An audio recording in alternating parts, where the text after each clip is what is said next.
Hello everyone and welcome back to the channel. Today we are going to be doing a Fallout 76 build, the Enclave muscle. Let's get into it.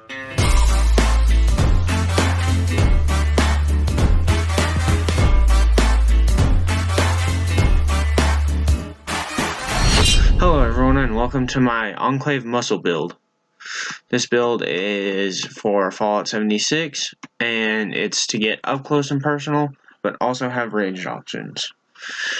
Alright, so let's get into it. The first thing you're going to want to do is put your special points, 15 into strength, 3 into perception, 4 into endurance, 8 into charisma, 6 into intelligence, 12 into agility, and 8 into luck. The perks you're going to want are Slugger rank 3, Expert Slugger rank 3, Master Slugger rank 3, Incisor rank 3, and Martial Artist rank 3. This will give you a plus 60 damage boost on all two-handed weapons, and Incisor will make your melee weapons ignore 75% of your target's armor, which is very helpful when fighting like Mirelurks or Scorch Beast. Martial Artist, it makes your weapons weigh 60% less and swing them 30% faster, which helps a lot with two-handed weapons due to their slower swing rate. Next up, for our range option, we got Commando rank 1, Expert Commando rank 1, and Master Commando rank 1. You can do this with anything in the perception category. For example, if you wanted to use bows and arrows or rifles instead, that would be cool. I went for automatic rifles though, because I had a lot of 10mm ammo, and so I used a 10mm SMG, but this gives me a 30% damage boost to those weapons. So next, in endurance, you're going to want solar powered, which lets you gain 3 strength and endurance between the hours 6 a.m. and 6 p.m., which helps for dealing overall damage. And Radical, you get the greater your rads, the greater your strength, which is a max of 5, which is very helpful. In Charisma, you're going to want Lone Wanderer if you're traveling alone, but if you aren't, then you can do, where's that, Inspirational level 3, and where's the other one? Healing Hands, or one of the other one-cost ones, like Strange in Numbers, if you want to replace that. If you're playing with a team, which I would highly suggest. I have Hard Bargain level 3. This just helps with buying and selling from vendors, non-player vendors. And then Travel Agent, because I travel around a lot, and this just saves money that way. For intelligence, I have Power User level 1, and this is for when you're in power armor. The fusion cores last 30% longer. This helps with so that you don't run through fusion cores more. Then we got Makeshift Warrior level 5. This helps the melee weapons break 50% slower, and you can craft tier 5 melee weapons. This is very recommended, especially if you're doing a melee character. So that is always good to have. Next, we have an agility. We have Action Boy / Girl. This helps action points regenerate at 45% faster at level 3, which is very helpful. We have Marathoner.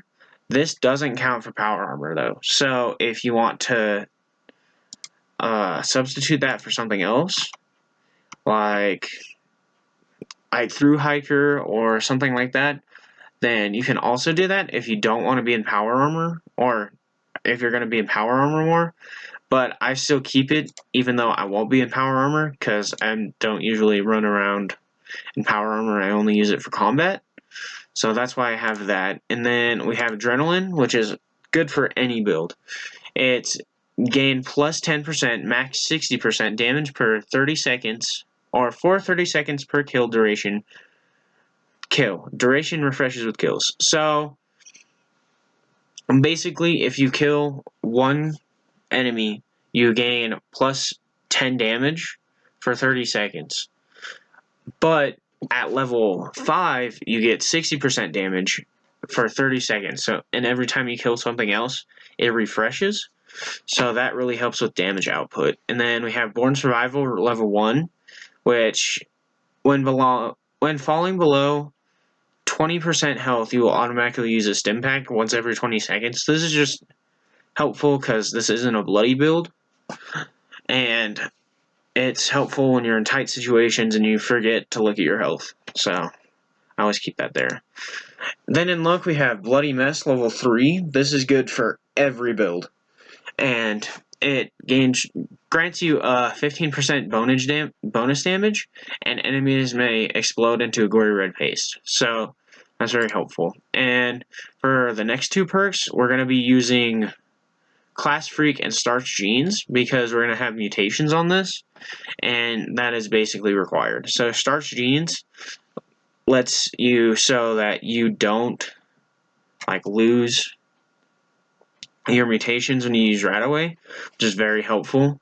And Class Freak, the negative effects of your mutations are reduced by 75%, which is very helpful because we're going to have a lot of mutations. So that's the perk card layout, and you get these as you move up. I will show you the level guide, but let's go to mutations real quick. So once we get down here, we're going to want Bird Bones, you're going to want Bird Bones, which grants 4 agility and fall from heights more gradual. This does have a reduction to strength, which is why we have Class Freak, so that's not as bad. But I chose this one because we're going to be using Marsupial, which grants that jump height, and that really helps to not take damage and die every time. So that's very helpful. Intelligence isn't super important for this build, so that's not too bad. Next, we got Healing Factor, which grants health regeneration, but the chem effects are minus 55. I would not recommend this if you're running a junkie build, or you just like to take chems or anything, but if you're not, then this helps a lot, and your stim packs you don't have to use stim packs anymore, because when you're out of combat, then this helps a lot. Next, we have Speed Demon, which is good for everyone. It grants more movement speed and faster reload, which is good for when you're in tight situations and running and stuff. But you have a plus 50% drain on hunger and thirst while moving, so you'll run through water and food more, which is a pretty big downside, which is also why we have Class Freak. Next, we have Scaly Skin, which grants you 50% damage and energy resistance at a cost of 50 agility points. This is good because we're going to be up close and personal with everything, and we don't want to die, Next, we have Grounded, which grants 100% or plus 100 energy resistance, which is very helpful, especially against super mutants at later levels when they use laser rifles and things of that nature. This does reduce your energy damage, so just keep that in mind. Next, we have Twisted Muscles, which is required for this build. It grants plus 25% melee damage and better chance to cripple limbs. This does, however, affect your gun accuracy, but most of the time you're not going to be using guns unless you're fighting a Scorch Beast or something that's hard to get to.